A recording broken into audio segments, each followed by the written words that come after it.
గొప్ప దేవుడవు తండ్రి, శక్తివంతమైన దేవుడు, కాంతివంతమైన దేవుడవు తండ్రి. నీకు సాటి లేదు, నీకు అసాధ్యమైనది ఏదీ లేదు తండ్రి. నీవు సృష్టికర్తవు, సర్వశక్తి గలవాడి, సర్వ అంతర్యామివి, అతి పరిశుద్ధుడవు, ప్రేమ స్వరూపుడవు, సర్వోన్నతుడవు. దేవానికి స్తోత్రములు ప్రభువా. మా బలము నీవే, మా కేడము నీవే, మా రక్షకుడవు నీవే, మా విమోచకుడవు నీవే, మా ఆశ్రయ దుర్గము నీవే. దేవానికి స్తోత్రములు ప్రభువా. మా అద్వితీయ దేవుడు, దేవాతి దేవుడవు. దేవానికి స్తోత్రములు ప్రభువా. ఆది అంతము లేనటువంటి దేవా, నిత్య దేవుడవు. దేవానికి స్తోత్రములు ప్రభువా. అబ్రహాం, ఇస్సాకు, యాకోబుల దేవుడవు. దేవానికి స్తోత్రములు ప్రభువా. యెహోవాను దేవునిగా కలిగిన జనులు ధన్యులు అంటున్నావు. దేవానికి స్తోత్రములు ప్రభా. ఈ ఉదయం నుండి తండ్రి ఈ సాయంకాలం వరకు మమ్మల్ని కాచి కాపాడి భద్రపరిచినావు తండ్రి. మా పని పట్ల తోడయ్యున్నావు, సజీవ లెక్కలు ఉంచినావు.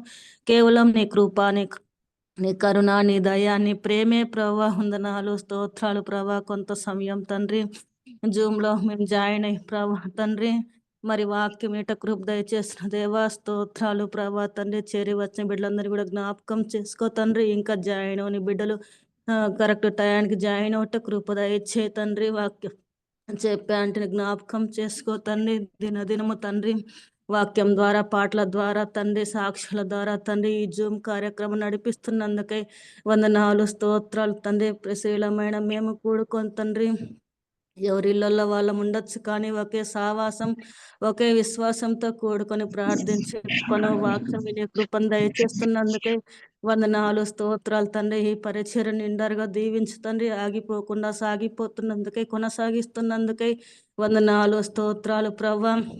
అందరూ సమయానికి జాయిన్ అవట కృప దయచేతండి. నెట్వర్క్ ప్రాబ్లం తండ్రి ఎవరికి రాకుండా సాయం చేయమని ప్రార్థిస్తున్నాను తండ్రి. వాక్యం చెప్పాంటే జ్ఞాపకం చేసుకో, పాట పాడే బిడ్డ జ్ఞాపకం చేసుకొని మంచి స్వరమునిచ్చి పాట పాడట కృప దయచేతండి. చెరివచ్చి బిడ్డలందరినీ జ్ఞాపకం చేసుకొని అందరూ జాయిన్ అవట కృప దయచే. ప్రతి ఒక్క బిడ్డ నీ చేతికి అప్పగించుకుంటూ వాక్యం చెప్తుండగా అంటే జ్ఞాపకం చేసుకొని వాక్యం ద్వారా మాట్లాడుతండ్రి. మేమందరము వినే చెవిని గ్రహించే మనసును దయచేయమని, వాక్యానుసారంగా మేము జీవించుటకు కృపను దయచేయం. చేరవలసిన బిడ్డలందరినీ నీ చేతికి అప్పగించుకుంటూ, లేట్ చేసే బిడ్డను కూడా జ్ఞాపకం చేసుకోమని నీ చేతికి అప్పగించుకుంటూ, మా ప్రభువును మా రక్షకుడైన యేసయ్య అతి పరిశుద్ధ దివ్యనామమున ప్రార్థించి బతిమిలాడి వేడుకొంచుంటున్నాను పరమ తండ్రి. ఆమేన్. ప్రార్థించండి సగనకు గ్రూప్ తరఫున వందనాలు తెలియజేస్తున్నాము. అలాగే ఈరోజు పాట పాడడానికి సిద్ధంగా ఉంది సోదరి రజని జై మనకు పాట పాడి ప్రభుని స్తుతిస్తారు.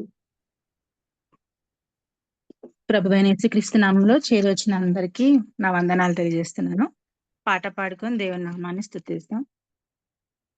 కన్నుల జారిన కన్నీళ్లు తడిపెను దేవుని పాదాలు, ఇప్పటి నుండి నీ కళ్ళు చూచును దేవుని కార్యాలు. కన్నుల జారిన కన్నీళ్లు తడిపెను దేవుని పాదాలు, ఇప్పటి నుండి నీ కళ్ళు చూచును దేవుని కార్యాలు. ఉందిలే దీవెనా ఎందుకా వేదనా, పొందిన యాతనా దేవుడే మరచునా. ఉందిలే దీవెనా ఎందుకా వేదనా, పొందిన యాతనా దేవుడే మరచునా. పలుకాకి లోకం నిందించిన, ఏకాకివై నీవు రోదించిన.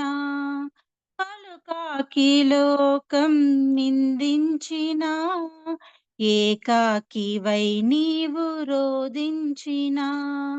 అవమాన పర్వాలు ముగిసేనులే, ఆనంద గీతాలు పాడేవులే. నవ్వినోళ్ళంత నీ ముందు తలను వంచేరు ఇక ముందు, నవ్వినోళ్ళంత నీ ముందు తలను వంచేరు ఇక ముందు.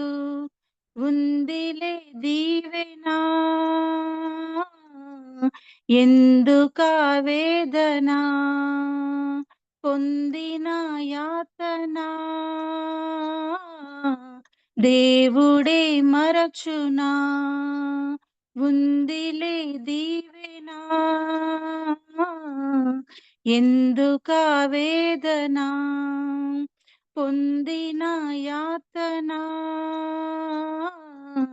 దేవుడే మరచునా కన్నుల జారిన కన్నీళ్ళు తడిపెను దేవుని పాదాలు ఇప్పటి నుండి నీ కళ్ళు చూచును దేవుని కార్యాలు అనుకొనని శ్రమలెన్నో ఎదిరించినా ఆత్మీయుల ప్రేమ నిదురించినా అనుకొనని శ్రమలెన్నో ఎదిరించినా ఆత్మీయుల ప్రేమ నిదురించినా అసమానమైన నా దేవుని బలమైన బాహువు నన్ను వీడినా యేసు నిలిచాడు నీ ముందు నీకు చేసేను కనువిందు యేసు నిలిచాడు నీ ముందు నీకు చేసేను కనువిందు ఉందిలే దీవెనా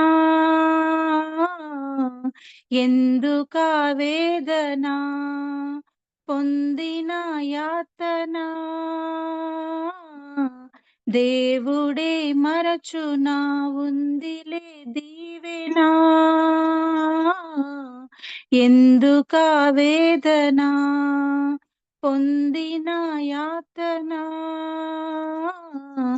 దేవుడే మరచునా కన్నుల జారిన కన్నీళ్ళు తడిపెను దేవుని పాదాలు ఇప్పటి నుండి నీ కళ్ళు చూచును దేవుని కార్యాలు కన్నుల జారిన కన్నీళ్ళు తడిపెను దేవుని పాదాలు ఇప్పటి నుండి నీ కళ్ళు చూచును దేవుని కార్యాలు ఉందిలే దీవెనా ఎందుకా వేదన పొందిన యాతన దేవుడే మరచునా ఉందిలే దీవెనా ఎందుకా వేదన పొందిన యాతన దేవుడే మరచునా వందనాలండి. వందనాలమ్మా. చక్కని పాట. ఇది కన్నీటి పాట. అసలు కన్నీరు వచ్చేది ఎక్కువగా చాలాసార్లు స్త్రీలకే. అవి ఏ కారణాల చేతనో కన్నీరు వస్తాయి. పురుషులు కన్నీరు విడవరు కానీ హృదయంలో మదన పడుతూ బాధపడుతూ వ్యసన పడుతూ ఉంటారు, బయటికి ఎక్స్ప్రెస్ చేయరు. కానీ ఈ కన్నీటి ప్రార్థన గురించిన ఒక పాట ఇది చాలా మీనింగ్ఫుల్ గా ఉంటుంది. ప్రియ సోదరులారా, చేరి వచ్చిన మీకందరికి కూడా ఎన్నో కన్నీటి అంశాలు ఉండవచ్చు. కనుల నుండి జారిన కన్నీళ్ళు. ఈ కన్నీళ్లకు లోకంలో ఇంటిలో గాని ఎవరి దగ్గర విలువ ఉండదు. కానీ ప్రభు కోరిన ప్రార్థన కన్నీటి ప్రార్థన. పురుషులు కూడా ఏడ్చారు, హిజ్కియా ఏడ్చాడు, దావీదు ఏడ్చాడు, మరి హన్నాలంటే స్త్రీలు కూడా ఎంతమంది ఏడ్చాను పాదమును తడిపిన వాళ్ళం ఎంతమంది ఉన్నాము. ఎవరైతే కన్నీటి ప్రార్థన చేస్తారో వారి ప్రార్థనకు దేవుని దగ్గర జవాబు ఉంది. ఇన్నాళ్ళు కన్నీటి ప్రార్థన చేసిన మనము దేవుని కార్యాలు చూస్తామంట. అప్పుడు ఎన్నో దీవెనలు ఉంటాయి, ఇప్పుడు ఎందుకు ఆవేదన అని ఈ పాట పాడుతూ భక్తుడు రాశాడు. ముఖ్యంగా ఈ పాటను రాసిన వాళ్ళు సహోదరుడు, ఆయన పేరు చాలా మందికి తెలుసు అనుకుంటాను. దేవుని సేవలో ఉన్నాడు సహోదరుడు. మొదటి స్టాంజాలో ఆయన రాశాడు, పలు కాకి లోకం నిందిస్తుందంట. కాకి లోకం కాదు, కాకి సంఘాలు నడిచాము. లోకులు కాకులు అంటారు. కొన్నిసార్లు సంఘాల్లోనే ఆ కాకులు ఉన్నారు. ఆ కాకులు నిందించవచ్చు, మనల్ని లేనిపోయిన మాటలు మాట్లాడవచ్చు. మనం ఏకాకులం అయిపోవచ్చు. కొన్నిసార్లు నమ్మిన వాళ్ళే, ప్రభు నమ్మిన వాళ్ళు కూడా ఇలా సతాయిస్తారా, ఇలాంటి బాధలు పెడతారా అని అనిపిస్తుంది. కొన్నిసార్లు వాళ్ళ యొక్క అబద్ధ మాటలు, అవమాన మాటలు, దుఃఖం కలిగించే మాటలు మన జీవితంలో అనుభవిస్తూ ఉంటాం. మన గురించి అబద్ధంగా చెడ్డ మాటలు ఎలా పలుకువారు మనం జీవితంలో ఎదురవ్వచ్చు. వాళ్ళందరూ మన ప్రార్థనలకు జవాబు దేవుడు ఇచ్చినప్పుడు తలను వంచుతారంట. అప్పుడు అర్థం చేసుకుంటారు వాళ్ళు. అనుకునే శ్రమలెన్నో మనకు ఒకవేళ ఈ దినాల్లో ఎదుర్కొంటున్నామేమో, ఇంతకుముందు ఎన్నడూ వెళ్ళని శ్రమల మార్గంలో మనం వెళ్తున్నామేమో. ఆత్మీయుల ప్రేమ నిద్రిస్తుందంట. సరిగా ప్రాపర్గా మనం అర్థం చేసుకోలేని పరిస్థితులు ఒకవేళ వస్తున్న సమయంలో మనం ఉన్నామేమో, కానీ దేవుని బలమైన బాహు మనం విడిచిపోదంట. ఆప్తులు, మిత్రులు మనం విడిచిపోవచ్చు, కానీ దేవుడు మనం చెంత నిలుస్తాడు. ముందుకు కనువిందు చేసే జవాబులు మనం చూస్తామంట. మనకి ఈ గొప్ప ఆదరణకరమైన విషయాలతో కూడిన అర్థమిచ్చే ఈ పాటను మనం విన్నందుకు దేవునికి స్తోత్రం. ప్రార్థించి ఈ పాట పాడిన మరి విరాజనికి కూడా వందనాలు తెలియజేస్తున్నాం. ఇటు ఆదరణకరమైన పాటను బట్టి, అర్థసహితమైన పాటను బట్టి దేవునికి వందనాలు. ఇప్పుడు దేవుని యొక్క సన్నిధిలో హిమమౌనిత అనే సోదరి హైదరాబాద్ నుంచి లాగిన్ అయ్యారు. తను మనకు మొట్టమొదటిసారి తను మనతో యాడ్ అయ్యేది. ఈ సమయంలో తన సాక్ష్యాన్ని చెప్పమని అడిగినప్పుడు తను చెప్తానని సంతోషంగా ఒప్పుకున్నారు. హైదరాబాద్లో మోరే మందిరంలో, అనగా మన బ్రదరన్ అసెంబ్లీ అనేది, అక్కడికి బిడ్డలు అటెండ్ అవుతున్నారు. తన భర్త ఇది బిజినెస్ చేస్తూ ఉంటారు. ఆయనకు వాళ్ళిద్దరికి కలిసి 2 పాపలు. ఒక అమ్మాయి బీటెక్ చదువుతుంది, రెండో అమ్మాయి 8th క్లాస్ చదువుతుంది. వారి భర్త గారు విజయ్ కుమార్ గారు బిజినెస్ చేస్తూ ఉన్నారు. 2 స్థానిక సంఘంలో సభ్యులుగా ఉంటున్నారు. తను ఎట్లా ప్రభువుని నమ్ముకుందో, ఎలాగ దేవుని తట్టు మళ్లింపబడిందో, ఎలాగో దేవుడు మారు మనసు పశ్చాత్తాపం తనకిచ్చాడు. తన జీవితంలో చేసిన ప్రతి మేలును బట్టి దేవుని కొరకు సాక్ష్యం అని అడిగినప్పుడు తాను ఇస్తానన్నారు. తన పేరు హిమమౌనిత. కనుక సాక్ష్యం చెప్పుచుండగా మనం అందరం కూడా ప్రార్థనాపూర్వకంగా విని ఆత్మీయమైన మేలు మనం పొందుకుందాం. Over to Himamounitha. హిమమౌనిత వందనాలైనా. వీడియో పెట్టుకో. ఓకే, వందనాలండి. మరి బలహీనురాలని, మరి ఎంతో యోగ్యత లేని దానినైనా నాకు ప్రభు ప్రేమను బట్టి, ప్రభు కృపను బట్టి ఈ రీతిగా మరి ఎస్తేర్ ప్రేయర్ వారియర్స్ సమూహంతో కలిసి మరి నా రక్షణ సాక్ష్యాన్ని మీకు తెలియజేసుకోవటానికి, మీతో పంచుకోవడానికి దేవుడిచ్చిన యొక్క శ్రేష్టమైన సమయాన్ని బట్టి దేవునికి వందనాలు. అలాగే అవకాశం ఇచ్చిన మరి కెజి ఆంటీకి, అలాగే చేరువచ్చిన సహోదరులందరికీ కూడా ప్రేమ వందనాలండి. నా పేరు హిమమౌనిత. మా హస్బెండ్ పేరు విజయ్ కుమార్ అండి. ఆయన బిజినెస్ చేస్తారు ఆంటీ చెప్పిన రీతిగా. అలాగే నాకు 2 దేవుడిచ్చిన కుమార్తెలు 2. పెద్ద పాప పేరు వర్షిత, తను ఇంజనీరింగ్ 3rd ఇయర్ చదువుతుంది. అలాగే చిన్న పాప పేరు అక్షర, తను 9th క్లాస్ చదువుతుందండి. మరి నా రక్షణ సాక్ష్యాన్ని మీతో తెలియజేసుకోవాలని మరి ఆశపడతా ఉన్నాను. మా నాన్నగారు రాజమండ్రి దగ్గర, మరి రాజమండ్రి నుంచి 70 కిలోమీటర్ల లోపట అడ్డతీగలనే మరి ఏజెన్సీ ప్రాంతంలో మరి బ్రదరన్ అసెంబ్లీలో మరి సేవ చేస్తా ఉన్నారు. ఆయన సేవ నేను పుట్టిన ఆ సంవత్సరంలోనే మరి సేవ ప్రారంభించారు. ఆ సేవను ప్రారంభించిన కొన్ని సంవత్సరాలకి మొట్టమొదటిసారిగా సంఘంలో మీటింగ్స్ ఏర్పాటు చేశారండి. ఆ మీటింగ్స్ ఏర్పాటు చేసినప్పుడు నేను 7th క్లాస్ చదువుతూ ఉన్నాను. ఆ మీటింగ్ కొరకు మరి సేవకులు బి సత్యం గారు, మరి ఇంకొక సేవకులు వచ్చారు. వారి పేరు నాకు గుర్తులేదు కానీ మరి సత్యం గారి పేరు, ఆయన ఒక రూపం కూడా నాకు మనసులో అలాగా ఉండిపోయింది. వారు వచ్చినప్పుడు వారు ఒక పాట నేర్పించారండి. వారున్న 3 దినాలు కూడా ఒక పాట నేర్పించారు. రారాజు వస్తున్నాడో రాజ్యం తెస్తున్నాడో అనే పాట వారు నేర్పించారు. అందులో ఒక చరణము పాపానికి జీతం రెండవ మరణం, అదగ్నిగుండము అందులో వేదన అనే చరణం అందులో ఒకటి ఉంటుందండి. వారు ఆ పాట నేర్పించినప్పుడు నిజంగా పాట విన్నప్పుడు నాకు చాలా భయం వేసింది. అంటే నేను ఇప్పుడు ఈ పాపంలో చనిపోతే మరి నేను మరణిస్తే నేను నరకానికే వెళ్ళవలసి వస్తదని నాకు చాలా భయమేసింది. భయమేసినప్పుడు నేను అలా మొదటి రోజు వారు నేర్పించారు. అలాగే రెండో రోజు కూడా మరి ఆ నైటు వారు ఆ పాట నేర్పించి మరి సువార్త ప్రకటిస్తున్నప్పుడు మరి ఆ పాటను బట్టి దేవుడు నాతో మాట్లాడి నా హృదయాన్ని తెరిచాడండి. మరి ఆ రాత్రికాల సమయంలో మరి నేను సంఘంలో లేచి మరి కన్నీటితో మరి నా పాపాన్ని ఒప్పుకొని ప్రభువుని నేను అంగీకరించాను. నేను నా 7వ తరగతిలో ఉన్నప్పుడే నేను మారు మనసు పొందానండి. మరి ఆ యొక్క సన్నివేశము, ఆ సేవకులు గాని, ఆ సన్నివేశం గాని మరి నాకిప్పటికి గూడా నా హృదయంలో అలాగా గుర్తుండిపోయే సన్నివేశం అది. అయితే నేను మరి 7వ తరగతిలో ఉన్నప్పుడే దేవుడు నాకు రక్షణ అనుగ్రహించాడు. ఆ సమయంలో నాకు ప్రార్థించాలి, లేకపోతే వాక్యం చదవాలి అన్న ఆలోచన ఏమీ లేదు గానీ, నేను దేవుని కోసం బ్రతకాలి అన్న ఒక బలమైన ఆలోచన నాలో ఉండేదండి. ఉన్నప్పుడు అలాగా కొన్ని నెలలు గడిచాయి. కానీ కొన్ని నెలలు గడిచాయి గానీ, మళ్ళా నేను తిరిగి లోకంలో కలిసిపోయాను. అలా కలిసిపోయాను. అలాగే సంవత్సరాలు గడుస్తా ఉన్నాయి. నాకు వివాహం అయిందండి. నేను సెకండ్ ఇయర్ అయిపోయినాక నాకు వివాహం అయింది. నాకు 17 సంవత్సరాలుండగా నాకు వివాహం అయింది. తర్వాత నాకొక 18 ఇయర్స్‌లో పాప పుట్టింది. అలాగా సంవత్సరాలు గడుస్తా ఉన్నప్పుడు నా యొక్క 20వ సంవత్సరంలో మరలా నా హృదయం దేవుడు ప్రేరేపించిన దాన్ని బట్టి నేను తీర్మానం చేసుకొని నేను 20వ సంవత్సరంలో బాప్తిసం తీసుకోవడం జరిగిందండి.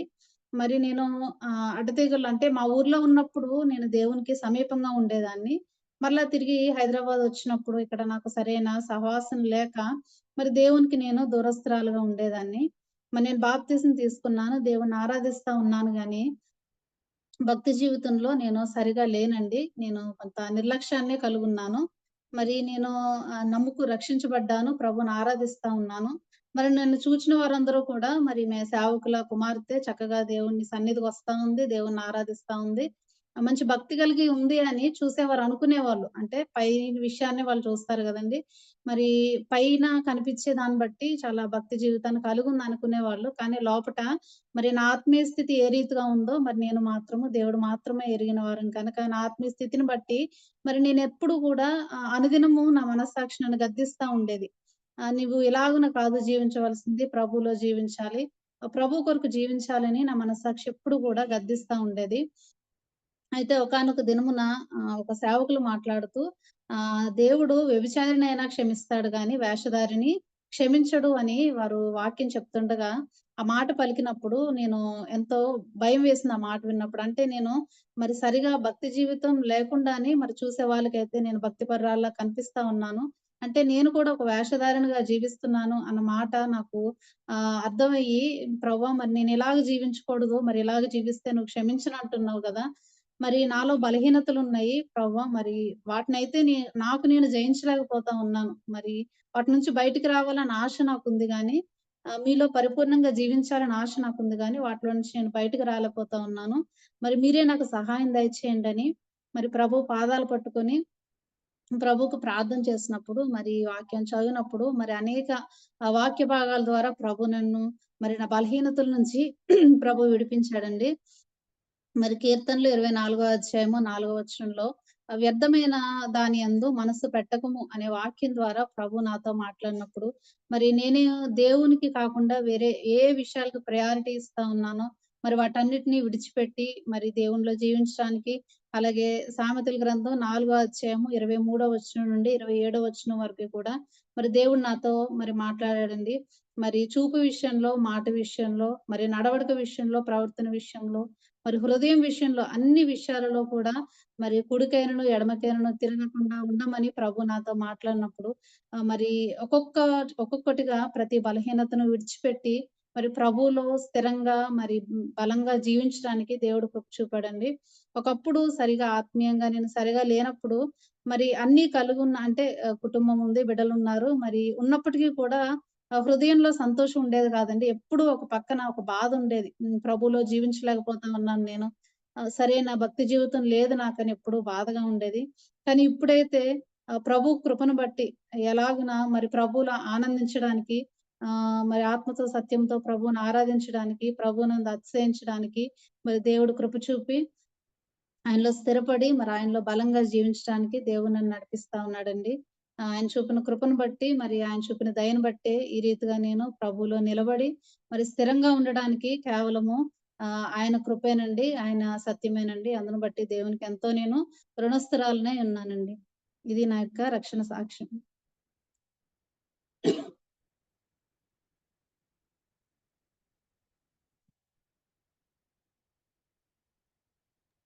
ఇంకా టైం ఉంది కదా నాన్న, వాక్యం చెప్తారేమో. అలాగే ఆంటీ. కొంత వాక్యాన్ని మనం చూసుకుందామండి. ఎప్పుడు మనం వినిన మాటలే ఇవి. సామెతల గ్రంథము 14వ అధ్యాయము 1వ వచనం. సామెతల గ్రంథము 14వ అధ్యాయము 1వ వచనము. జ్ఞానవంతురాలు తన ఇల్లు కట్టును, మూఢురాలు తన చేతులతో తన ఇల్లు ఊడబెరుకును.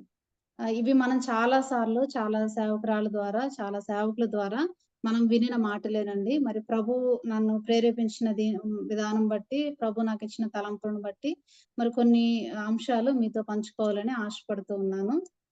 జ్ఞానవంతురాలు తన ఇల్లు కట్టును, మూఢురాలు తన చేతులతో తన ఇల్లు ఊడబెరుకును. ఇక్కడ ఇద్దరు స్త్రీలు కనిపిస్తా ఉన్నారు. అలాగే వారు చేసిన పనులు కూడా కనిపిస్తా ఉన్నాయి.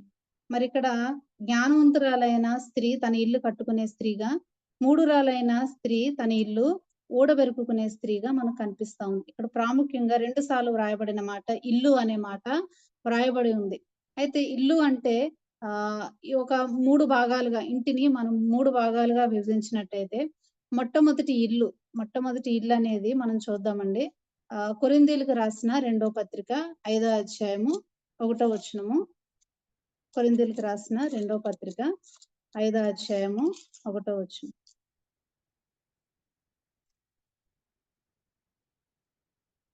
భూమి మీద మన గుడారమైన ఈ నివాసము శిథిలమైపోయినను చేతి పని కాక దేవుని చేత కట్టబడినదియు నిత్యమైనదియు నైన నివాసము పరలోకమందు మనకున్నదని ఎరుగుదుము. ఇక్కడ మనం చూసినట్టయితే భూమి మీద మన గుడారమైన ఈ నివాసము అంటే దేవుడు మనకు అనుగ్రహించిన ఈ దేహము, మనమున్న ఈ శరీరము మనకొక గుడారము, అంటే ఇది మనకొక ఇల్లు. మొట్టమొదటిగా మరి దేవుని పిల్లలుగా మన యొక్క వ్యక్తిగత జీవితాలను, మన యొక్క దేహాన్ని మరి దేవుని కొరకు మరి కట్టుకునే వారంగా మనం ఉండాలి. మొట్టమొదటిగా మన ఇల్లు అంటే మన యొక్క దేహము, మన యొక్క శరీరము, మన యొక్క వ్యక్తిగత జీవితము. మరి ఈ వ్యక్తిగత జీవితంలో మరి మనము ఎలాగున జ్ఞానము కలిగి మన ఇంటిని, ఈ వ్యక్తిగత జీవితాన్ని కట్టుకోవాలో మరి చూద్దామండి. అయితే బైబిల్ గ్రంథములో ఒక ఇద్దరు స్త్రీలను చూద్దాము. ఒక స్త్రీ ఏమో తన ప్రవర్తనను, తన వ్యక్తిగత జీవితాన్ని మరి చక్కగా కట్టుకున్న స్త్రీగా మనకు కనిపిస్తా ఉంది. అలాగే మరొక స్త్రీ మరి తన యొక్క ఆలోచన ద్వారా తన యొక్క వ్యక్తిగత జీవితాన్ని మరి పాడు చేసుకున్న స్త్రీగా మనకు కనిపిస్తా ఉంది. ఎస్తేరు గ్రంథము 2వ అధ్యాయము 9వ వచనం. ఎస్తేరు గ్రంథము 2వ అధ్యాయము 9వ వచనం.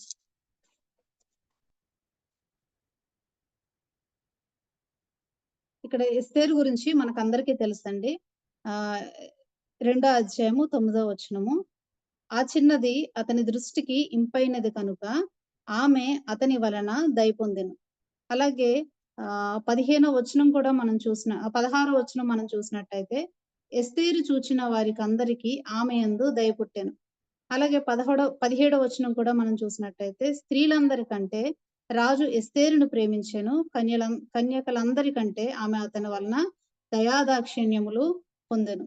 ఇక్కడ ఎవరు ఎస్తేరుని చూసినప్పటికీ కూడా ఎస్తేరు దయ కలిగించేది. అంటే ఆమెను చూసినప్పుడు ప్రతి ఒక్కరికి కూడా ఆమె ఎడల దయ పుడతా ఉంది. అంటే ఎస్తేరు యొక్క ప్రవర్తన. అక్కడ ఇశ్రాయేలీల్లో అనేక మంది కన్యకలు అక్కడ యూదుల్లో అనేక మంది కన్యకలు ఉన్నారు. యూదులు మరి ఆ యొక్క అహష్వేరోషు రాజ్యంలో 127 సంస్థానాల్లో మరి చెరగా పట్టబడిన వారు యూదా ప్రజలు అనేకులు ఉన్నారు. అందులో కన్యకలు అనేకులు ఉన్నారు. కానీ ఎస్తేరుకే రాణి అయ్యే ఆధిక్యత ప్రభువు ఇచ్చాడు. అంటే ఎస్తేరు యొక్క ప్రవర్తన దేవునికి ఇంపైనదిగా ఉంది, దేవునికి దయపుట్టేదిగా ఉంది. మొట్టమొదటిగా మొర్దెకై దగ్గర ఉన్నప్పుడు ఎస్తేరు యొక్క ప్రవర్తన దేవునికి ఇంపైనదిగా ఉన్నది కనుకనే ఎస్తేరు మరి అంతఃపురంలో అడుగు పెట్టడానికి, మరి రాణిగా అవ్వటానికి ప్రభు ఒక అవకాశం ఇచ్చాడు ఎస్తేరుకి. కాబట్టి ఎస్తేరుని చూడగానే ఇక్కడ హేగేకి మరి దయ పుట్టింది. మరి ప్రారంభంలో ఎలాంటి దయ పుట్టిందో, అలాగే ఎస్తేరు మరి ఆ యొక్క పరిమళ క్రియల గురించి 12 మాసములు అంటే ఒక సంవత్సర కాలము వారి మధ్య ఉంటుంది. మరి అక్కడ అనేకమైన పరిమళ క్రియలు చేసే పనివారి దగ్గర, మరి అక్కడ హేగే దగ్గర మరి అనేకుల మధ్య మరి ఎస్తేరు ఒక సంవత్సర కాలం ఉంటుంది వాళ్ళ మధ్య. ఆ ప్రారంభంలో ఎలాంటి దయ ఎస్తేరు ఎడల పుట్టిందో, ఈ 12 నెలలైన తర్వాత కూడా అదే దయ ఎస్తేరు ఎడల వారికి కలిగింది. అంటే ఎస్తేరు యొక్క ప్రవర్తన ప్రారంభంలో ఎలా ఉందో, మరి ఆ 12 మాసములైన తర్వాత కూడా ఎస్తేరు యొక్క ప్రవర్తన అలాగే ఉంది. మరి తన యొక్క మాట విషయంలో అయ్యుండొచ్చు, తన యొక్క చూపు విషయంలో, తన యొక్క అలంకరణ విషయంలో, ప్రతి విషయంలో కూడా మరి ఆమె మరి ప్రత్యేకించబడి మరి దేవుని బిడ్డగా మరి యూదా ప్రజలుగా మరి ప్రత్యేకించబడి జీవిస్తా ఉంది. కనుకనే మరి ఆమెను చూడగానే మరి ఎస్తేరు ఎడల అనేకులకి దయ కలిగింది. మరి అక్కడ అనేకమైన కన్యకులున్నారు. కానీ ఎవరి ఎడల దయ కలగలేదు గానీ ఎస్తేరుని చూడగానే మరందరికీ దయ కలిగింది. మరి ఊరికినే మరి ఎవరికీ దయ పుట్టదు కదండీ! మరి ఎస్తేరు యొక్క ప్రవర్తన, మరి ఎస్తేరు యొక్క మాట, మరి సంవత్సర కాలంలో మరి ఎక్కడా కూడా ఆమె మరి తప్పిపోయినట్టుగా తన ప్రవర్తన విషయంలో కానీ, మాట విషయంలో గానీ ఎక్కడా కూడా మార్గము తొలగినట్టుగా మనకు కనిపించదు. ప్రారంభ విషయంలో ఎస్తేరు ఎడల దయ కలిగింది. అలాగే 12 నెలలైన తర్వాత కూడా అదే దయ కలిగింది. అలాగే రాజు కూడా ఎస్తేరుని మిగిలిన అందరికంటే కూడా ఎస్తేరునే అధికంగా ప్రేమించాడు. రాజు వలన కూడా ఆమె దయాదాక్షిణ్యాలు పొందిన స్త్రీ వలె ఇక్కడ కనిపిస్తా ఉంది. అలాగే అదే 2వ అధ్యాయము 20వ వచనంలో చూసినట్టయితే, ఎస్తేరు మొర్దెకై యొక్క పోషణ మందున్న కాలమున చేసినట్టుగానే ఇప్పుడును అతని మాటకు ఆమె లోబడుచుండెను. అంటే మొర్దెకై దగ్గర ఉన్నప్పుడు ఎలాంటి విధేయత తను మొర్దెకైకి కనపరిచిందో, అలాగే అంతఃపురానికి వచ్చిన తర్వాత, అలాగే రాణిగా అయిన తర్వాత కూడా మరి అలాంటి విధేయతే తను చూపించేదిగా ఉంది. తన యొక్క వ్యక్తిగతమైన మరి పరిశుద్ధతను గాని, తన యొక్క వ్యక్తిగతమైన ప్రవర్తనను గాని మరి పోగొట్టుకోలేదు ఆమె. విధేయత చూపే విషయంలో కానీ, మాట వినే విషయంలో కానీ, ఏ విషయంలో కూడా మరి తొలగిపోయినట్టుగా ఎస్తేరు కనిపించలేదు. మరి అలాంటి ఎస్తేరుని ఒక మరి పాత్రగా దేవుడు వాడుకున్నాడు. ఎస్తేరు ద్వారా మరి యూదా జాతికి ఆ సమయంలో మరి మరణ శాసనము బయలు వెళ్ళింది. మరి యూదా ప్రజలందరినీ కూడా చంపివేయాలని మరణ శాసనం బయలుదేరింది. అయితే ఎస్తేరు యొక్క ప్రార్థన, ఎస్తేరు యొక్క తగ్గింపు, ఎస్తేరు యొక్క దీనత్వం వలన మరి ఆ యొక్క ప్రజలు కాపాడబడినట్టుగా మనం చూస్తామండి. అయితే ఎస్తేరు యొక్క ఆమె జ్ఞానము, ఎస్తేరు యొక్క ప్రవర్తన మరణము రావలసిన యూదా జనాంగానికి సంతోషము. ఎస్తేరు గ్రంథంలో ఆఖరి వచనాల్లో ఆఖరి అధ్యాయం ఆఖరి వచనాల్లో చూసినట్టయితే తన జాతి ప్రజలను తను రక్షించినదిగా కనిపిస్తా ఉంది. అలాగే యూదా జాతి అంతటికీ కూడా రక్షణ, ఆనందం, సంతోషం, నెమ్మది ఆ దినాన్ని వారు శుభదినంగా మరి వారు జరుపుకున్నట్టుగా మనం చూస్తాము. అంటే ఎస్తేరు తన వ్యక్తిగత జీవితాన్ని కట్టుకుంది. తన వ్యక్తిగతంగా మరి ప్రవర్తనను కాపాడుకుంది. మరి అలంకార విషయంలో, మరి లోబడే విషయంలో, ప్రతి విషయంలో మరి తన ప్రవర్తన ద్వారా మరి తన జాతికి కూడా మరి మరణం రావాల్సిన మరి యూదా ప్రజలు రక్షించబడ్డారు. మరి దుఃఖములో ఉండవలసిన వారు సంతోషించారు. మరి నెమ్మది లేకుండా మరి ఉండవలసిన వారికి నెమ్మది, మరి మరణ దినంగా ఉండవలసిన ఆ దినము శుభదినంగా వారికి మారిపోయింది. మనం కూడా మరి స్త్రీలుగా మరి కుమార్తెలుగా మరి ఉన్న మన ప్రవర్తన ద్వారా, మన మాట ద్వారా, మన విధేయత ద్వారా మన తల్లి ఇంటికి, మన తండ్రి ఇంటికి కదండి, వారి ఇంటికి సంతోషం ఇచ్చేవారిగా, మరి నెమ్మది ఇచ్చేవారిగా, మరి మన ద్వారా మరి వారికి దీవెన కలగాలి, మన ద్వారా వారికి సంతోషం కలగాలి. అలాగున మన ప్రవర్తన ఉండాలి. మన ద్వారా మన ఇంటికి క్షేమం, మన ద్వారా మన ఇంటికి మరి నెమ్మది కలిగే రీతిగా మన ప్రవర్తన ఉండాలి. ఈ కాలంలో మరి యవనస్తులైన వారి అనేకుల ద్వారా మరి తల్లిదండ్రులకి నెమ్మది లేని జీవితాలు మనం చూస్తా ఉన్నాం. ప్రభువుని ఎరిగిన వారంగా మనమైతే మన ప్రవర్తన ద్వారా మన తల్లి ఇంటి వారికేమి, మన అత్తింటి వారికేమి, మరి మన బంధువులలోనేమి మన ద్వారా సమాధానం కలగాలి. మన ద్వారా మరి వారికి సంతోషం కలిగించే ప్రవర్తన మనం కలిగి ఉండాలి. అలాగే మరి ఇంకొక మరి స్త్రీని మనం చూద్దాము. ఆదికాండము 34వ అధ్యాయము 1వ వచనం. ఇక్కడ ఒక చిన్నది ఉంది. ఈమె కూడా చిన్నదే. ఈమె కూడా లేయా యాకోబునకు కనిన కుమార్తె అయిన దీనా ఆ దేశపు కుమార్తెలను చూడవెళ్ళెను.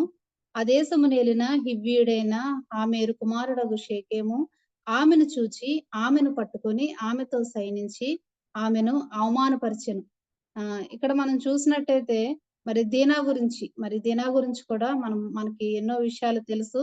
అయితే ఈ దీనా యాకోబు మరి ఆ దేశానికి వచ్చినప్పుడు షెకెము దేశానికి వచ్చినప్పుడు మరి ఆ దేశపు కుమార్తెలు ఎలా ఉన్నారో, మరి వారి వస్త్రధారణ ఎలాగుందో, మరి వారి అలంకారణ ఎలాగుందో, మరి ఏమి చూడాలనుకుందో మరి దీనా మెట్టుగా ఆ దేశపు కుమార్తెలను చూడవెళ్ళెను. మరి ఒంటరిగా వెళ్ళింది దీనా.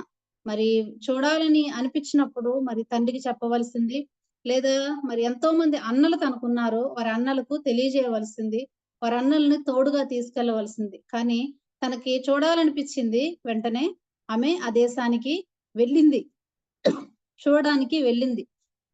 అక్కడ 2వ వచనంలో చూస్తే ఆమెను చూచి ఆమెను పట్టుకొని ఆమెతో సైనించి ఆమెని అవమానపరిచెను. చాలా సార్లు ఆమె ఆమె ఆమె అని వ్రాయబడి ఉంటది. ఇక్కడ దీనా చేసిన ఒక తప్పు కదండి. తప్పు ఆలోచన అంటే చూడడానికి వెళ్ళవచ్చు, కానీ సరైన విధానంలో ఆమె వెళ్ళలేదు. తండ్రిని గాని అన్నలను గాని తోడు తీసుకుని వెళ్తే బాగుండునేమో. ఆమె శరీరాన్ని కాపాడుకునేదేమో, ఆమె జీవితాన్ని కాపాడుకునేదేమో, కానీ తను చూడాలనిపించింది, వెంటనే వెళ్ళిపోయింది. తద్వారా తన శరీరాన్ని తను కాపాడుకోలేకపోయింది. మరి హీనమైన కార్యము తన పట్ల జరిగించటానికి తనే అవకాశం ఇచ్చినట్టుగా మనకిక్కడ కనిపిస్తా ఉంది. ఈ దీనా వలన తన అన్నలైన వారు మరి నరహంతకులుగా వారు మారిపోయారు. అయితే అదే అధ్యాయం 34వ అధ్యాయం 30వ వచనంలో ఆఖరి పాదంలో చూసినట్టయితే యాకోబు మరి షిమ్యోను లేవీని చూచి ఈ మాట అంటాడు, నేనును నా ఇంటి వారును నాశనమగుదుమని చెప్పాను. ఇక్కడ దీనా వలన వారి అన్నలు నరహంతకులయ్యారు. దీనా వలన ఆ ఇంటికి నాశనం వస్తుందేమోనని యాకోబు భయపడతా ఉన్నాడు. ఎస్తేరు వలన వాళ్ళ జాతికి సంతోషము, మరి మరణించవలసిన వారందరూ కూడా రక్షించబడ్డారు. ఎస్తేరు వలన ఆ ఇంటికి యూదా ప్రజలందరికీ సంతోషం వచ్చింది, ఆనందం వేసింది వాళ్ళకి. వారికి శుభదినంగా వారు జరుపుకున్నారు. అయితే దీనా వలన మరి అన్నలు నరహంతకులయ్యారు. దీనా వలన తన తండ్రి భయపడతా ఉన్నాడు, తన ఇంటికి నాశనం వస్తుందేమోనని. కాబట్టి దేవుని పిల్లలమైన మనము మొట్టమొదటిగా మన యొక్క వ్యక్తిగత జీవితాలను కట్టుకోవాలి. మన వలన మన కుటుంబాలకి క్షేమమే కలగాలి, మన వలన మన కుటుంబాలకి మరి సంతోషమే కలగాలి. కానీ మరి మన వలన మన తల్లిదండ్రులు, మరి మన అత్తింటి వారు, మన బంధువులు దుఃఖించేవారిగా, వారు బాధపడేవారిగా వారంత మాత్రము ఉండకూడదు. మరి కుటుంబాల విషయంలోనే కాదు, ప్రభువు పట్ల కూడా మన జీవితాల్ని, మన వ్యక్తిగత జీవితాల్ని కట్టుకునేవారుగా మనం ఉండాలండి. ఒకవేళ ప్రభు ఆకాశం నుంచి ఆయన తేరి చూచినప్పుడు మరి మన జీవితాలు ఆయన సంతోషపడే రీతిగా మనం జీవించాలి. మరి ప్రార్థనలోను, వాక్య ధ్యానములోను, మరి నమ్మకత్వంలోను, విశ్వాసములోను, పవిత్రతలోను, పరిశుద్ధతలోను, ప్రతి విషయంలో కూడా మన వ్యక్తిగత జీవితాలను, మరి ఈ ఇంటిని మనం కట్టుకుంటే ప్రభు మనల్ని చూసి మరి సంతోషించేవాడిగా మరి ఆయన ఉంటారు. మరి ఆయన్ని సంతోషపెట్టే జీవితాలు మనం కలిగి ఉండాలి. మరి ఎస్తేరు వలె మన ప్రవర్తనను మరి ప్రతి విషయంలో మనల్ని మనం కట్టుకునేవారుగా మనం ఉండాలి. మనం వ్యక్తిగత జీవితంగా మనం కట్టబడితే మన కుటుంబానికి మనం చెప్పగలం. మనం ప్రార్థన చేస్తే మన బిడ్డలకు ప్రార్థన చేయమని చెప్పగలం. మనం పరిశుద్ధంగా జీవిస్తే వారిని కూడా మీరు కూడా పరిశుద్ధంగా జీవించాలని మనం చెప్పగలం. అలాగున మనం మన కుటుంబాలని కట్టుకోవాలంటే మొట్టమొదటిగా మన వ్యక్తిగత జీవితాలని మనం కట్టుకునే వారిగా ఉండాలి. అలాగే రెండవదిగా మరి రెండవ ఇంటిగా మనం చూసినట్టయితే మనకి దేవుడిచ్చిన కుటుంబము. మొదటి వివాహము దేవుడే చేశాడు. కుటుంబ వ్యవస్థని మరి ఏర్పాటు చేసిన వాడు మరి ప్రభువే. కనుక మరి మనకి దేవుడిచ్చిన భర్త విషయంలో, మరి బిడ్డల విషయంలో మరి బాధ్యత కలిగిన వారంగా, వారిని ప్రభువులో కట్టేవారంగా, మన కుటుంబంలో సంతోషము, సమాధానము కలిగించే వారిగా మనం ఉండాలి. మరి ఈ ఇంటి కుటుంబ విషయంలో కూడా మరి ఇద్దరు స్త్రీలను మనం చూద్దామండి. మొదటి సమూయేలు గ్రంథము 25వ అధ్యాయము. మొదటి సమూయేలు గ్రంథము 25వ అధ్యాయము 2 నుంచి 3 వచనాలు, 2-3 వచనాలు చదువుదామండి. కర్మేలులోని మాయోను నందు ఆస్తి గలవాడొకడు కాపురం ఉండెను. అతడు బహుభాగ్యవంతుడు. అతనికి 3000 గొర్రెలను 1000 మేకలను ఉండెను. అతడు కర్మేలుడు తన గొర్రెల బొచ్చు కత్తిరించుటకే పోయి ఉండెను. అతని పేరు నాబాలు, అతని భార్య పేరు అబీగయీలు. ఈ స్త్రీ సుబుద్ధి గలదై రూపసి అయి ఉండెను. అయితే చర్యలను బట్టి చూడగా నాబాలు మోటువాడును దుర్మార్గుడునై ఉండెను. ఇక్కడ చూసినట్టయితే ఇక్కడ ఇద్దరు మరి భార్యాభర్తలు కనిపిస్తా ఉన్నారు. మరి వీరి గురించి కూడా మనకు అందరికీ తెలుసు. ఆ భర్త పేరు నాబాలు, భార్య పేరు అబీగయీలు. వీరిద్దరిని చూసినప్పుడు వీరి యొక్క వ్యక్తిత్వాలని, వీరి లక్షణాలను చూసినప్పుడు మరి ఎంత మాత్రము మరి పొంతన లేని వారిగా వారిద్దరు కనిపిస్తా ఉంటారు. నాబాల్ అయితే మోటువాడుగా దుర్మార్గుడుగా ఉన్నాడు. మరి అబీగయీల్ అయితే మరి రూపసి ఉంది, అలాగే సుబుద్ధి కలిగిన స్త్రీగా ఉంది. వీరిద్దరి లక్షణాలు కూడా ఎంత మాత్రము మరి పోల్చదగినవిగా లేవు. అయినప్పటికీ వారిద్దరు భార్యాభర్తలుగా వారు ఉన్నారు. అయితే నాబాలు దగ్గరికి మరి దావీదు వాళ్ళ సేవకులను పంపిస్తాడు. మరి దావీదు నాబాలుకి ఉపకారం చేసి తను కూడా మరి అవసరతలో ఉన్నప్పుడు పంపించినప్పుడు మరి ఉపకారం చేయకపోగా మరి నాబాలు అపకారం చేసినట్టుగా మనం చూస్తాము. అయితే అపకారాన్ని బట్టి దేవుడు మరి నాబాలుని మరి వారి ఇంట మగ సంతతిని అందరినీ హతము చేయాలని బయలుదేరినప్పుడు మరి సుబుద్ధి కలిగిన స్త్రీ, ఈ రూపసి అయిన స్త్రీ మరి నాబాలు భార్య అయిన అబీగయీలు వెంటనే మరి వారి యొక్క సేవకులతో మరి దావీదుకు కావాల్సిన వారి సేవకులకు కావాల్సిన అన్ని పంపివేసి మరి తను కూడా ఎంతో మరి వేగంగా బయలుదేరుతా ఉంది. 23వ వచనంలో మనం చూస్తే అబీగయీలు దావీదును కనుగొని గాద్దబం మీద నుండి త్వరగా దిగి దావీదునకు సాష్టాంగ నమస్కారము చేసి అతని పాదములు పట్టుకొని ఇట్లనెను. స్త్రీని చూసినట్టయితే మరి అబీగయలు ఎంతో తనకు తాను తగ్గించుకున్న స్త్రీలా ఉంది. మరి ఇక్కడ కనిపిస్తా ఉంది మనకి తన భర్తను కాపాడుకోవడానికి, మరి తన ఇంటిలో ఉన్న మగ సంతతిని కాపాడుకోవడానికి మరి ఎంతగా తనను తాను తగ్గించుకుందో. మరి దావీదు మరి వెళ్ళి త్వరగా దిగి దావీదునకు సాష్టాంగ నమస్కారము చేసి అతని పాదములు పట్టుకున్న స్త్రీగా మనకి ఇక్కడ కనిపిస్తా ఉంది. తనను తాను తగ్గించుకున్న స్త్రీగా, భర్త విషయంగా మరి బిడ్డల విషయంగా తనను తాను తగ్గించుకున్న స్త్రీగా మనకి ఇక్కడ కనిపిస్తా ఉంది. మరి నాబాలు అయితే దావీదు ఎవడు, యెషయా కుమారుడు ఎవడు అంటే తను ఎంతగా మరి ఉపకారం చేసిన దావీదును మరి నిష్ఠూరమైన మాటలు మాట్లాడతాడు. తను ఎంతో హెచ్చించుకున్నట్టుగా మాట్లాడతాడు. మరి భార్య అయితే అబీగయీలు అయితే మరి ఎంతో తగ్గించుకొని మరి దీన మనస్సు కలిగినట్టుగా మనకి ఇక్కడ కనిపిస్తా ఉంది. ఆ యొక్క మరి కింది వచనాలన్నీ చదివినట్టయితే ప్రతిసారి నా ఏలినవాడా, నా ఏలినవాడా, నా ఏలినవాడా అని మాట్లాడుతూ ఉంటది. అయితే మరి మరణము రావాల్సిన తన ఇంటికి మరి ఆ యొక్క జ్ఞానముతో అబీగయీలు సమాధానాన్ని తీసుకొని వస్తది. 35వ వచనంలో మనం చదివినట్టయితే తన యొద్దకు ఆమె తెచ్చిన వాటిని ఆమె చేత తీసుకొని నీ మాటలు నేను ఆలకించి నీ మనవి అంగీకరించి తిని సమాధానముగా నీ ఇంటికి పొమ్మని ఆమెతో చెప్పాను. ఇక్కడ చూసినట్టయితే మరి మరణము రావాల్సిన తన ఇంటిలో మగ సంతతి లేకుండా మరి చేయటానికి సిద్ధపడిన దావీదుని తన జ్ఞానము చేత, తన సుబుద్ధి చేత మరి సమాధానము మరి కలిగే రీతిగా మరి తన ప్రవర్తనను మనం ఇక్కడ చూస్తా ఉన్నామండి. తన కుటుంబ విషయంలో తనకు కలిగిన బాధ్యత, తన భర్త మోటువాడై ఉండొచ్చు, తన భర్త దుర్మార్గుడై ఉండొచ్చు, కానీ తను ఎంతగానో తగ్గించుకొని మరి తన ఇంటిని కట్టుకున్న స్త్రీగా మనకి ఇక్కడ కనిపిస్తా ఉంది. మరి మనకు దేవుడిచ్చిన మరి భర్త విషయంలో మరి వారు కొన్ని బలహీనతలు కలిగి ఉండొచ్చు, మరి కొన్ని విషయాలలో లోపాలు కలిగి ఉండవచ్చు. కానీ మరి వారి బలహీనతలను బట్టి, లోపాలను బట్టి మరి ఆ విషయాలు మరి 10 మందికి చెప్పి మరి మన భర్తకు అవమానం తెచ్చేవారుగా మనం ఉండకూడదు. కానీ మరి ఏ విషయం ఉన్నా ప్రభు తట్టు చూచేవారంగా, ప్రభుకు అప్పగించేవారంగా ఉండి మన ఇంటిని మరి కట్టుకునేవారుగా మనం ఉండాలి. దేవుడు మనకిచ్చిన మరి బిడ్డల విషయంలో కూడా మరి వారి విషయంలో కూడా మరి వారిని ప్రభువు వైపు తిప్పేవారంగా, ప్రభువుల వారిని కట్టేవారంగా మనం ఉండాలి.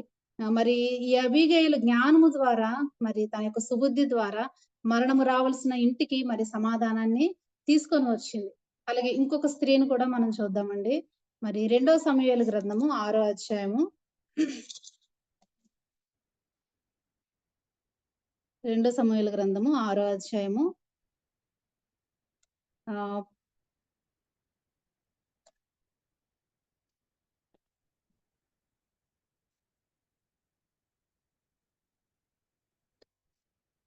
14 నుంచి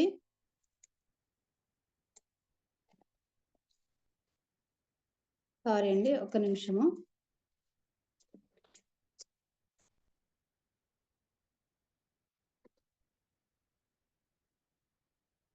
మీకాల గురించి ఉంటుంది. ఆరో 6వ అధ్యాయము 14వ వచనం.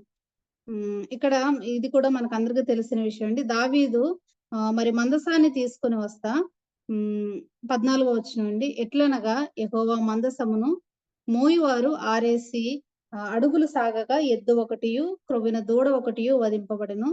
దావీదు నారతో నేయబడిన ఎఫోదును ధరించిన వాడే శక్తి కొలది యెహోవా సన్నిధిన నాట్యమాడుచుండెను.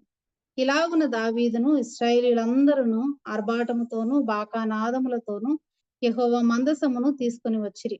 యెహోవా మందసము దావీదు పురమునకు రాగా సౌలు కుమార్తెయగు మీకాలు కిటికీలో నుండి చూచి యెహోవా సన్నిధిని గంతులు వేయచ్చు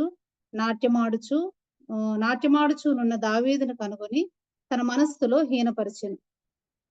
ఇక్కడ మనం చూసుకున్నట్టయితే అండి, ఇక్కడ మీకాల గురించి మనం జ్ఞాపకం చేసుకున్నట్టయితే మరి దావీదు మందసాన్ని తీసుకొని వస్తా మరి యెహోవా సన్నిధిన నాట్యమాడుచూ ఉండెను. అయితే ఇక మీకాలైతే మరి అక్కడ దావీదు నాట్యమాడుచు మరి యెహోవా సన్నిధిని ఆనందిస్తా ఉన్నప్పుడు దావీదుతో పాటు మరి ఇశ్రాయేలీయులందరూ ఉంటారు, మరి స్త్రీ పురుషులందరూ ఉంటారు, ఒక సమాజముగా కూడుకొని ఉంటారు. అయితే ఆ ఇంటిలో మరి మీకాలు కూడా మరి దావీదుతో పాటు మరి ఆ యొక్క యెహోవా మందసాన్ని తీసుకొని వస్తున్నప్పుడు మరి దావీదుతో పాటు మరి మిరియాము వలె స్త్రీలందరి ముందు నడవవలసినదేమో, లేక మరి ఇశ్రాయేలీల స్త్రీల సమాజముతో కలుసుకోవలసినది, మరి ఆ పురుషులతోనూ మరి సమాజంగా కూడిన వారందరితో కలిసి ఆమె కూడా సంతోషించవలసిన మీకాలు మరి అక్కడ లేదు, కానీ తన ఇంటిలో ఉంది. అలాగే కిటికీలో నుండి చూచి మరి దావీదును చూచి హీనపరిచినట్టుగా మనం ఇక్కడ చూస్తామండి. అంటే తనకి దేవుని సన్నిధి యొక్క విలువ తెలియని దానిగా, మరి యొక్క మందసం విలువ తెలియని దానిగా మనకి ఇక్కడ కనిపిస్తా ఉంది. సమాజముతో మరి తను కూడా మరి ఇశ్రాయేలీయురాలు అయినప్పటికీ కూడా మరి దేవుని మందసము విలువ తెలియని స్త్రీగా మనకి ఇక్కడ కనిపిస్తా ఉంది. మరి దావీదుని మరి తన భర్త అయిన దావీదుని మనస్సులో హీనపరిచినట్టుగా మనం చూస్తాము. అయితే అక్కడ ఇశ్రాయేలీయులందరినీ దీవించి అక్కడ బలులు అర్పించి మరి దావీదు ఇంటికి దీవించడానికి వస్తాడు.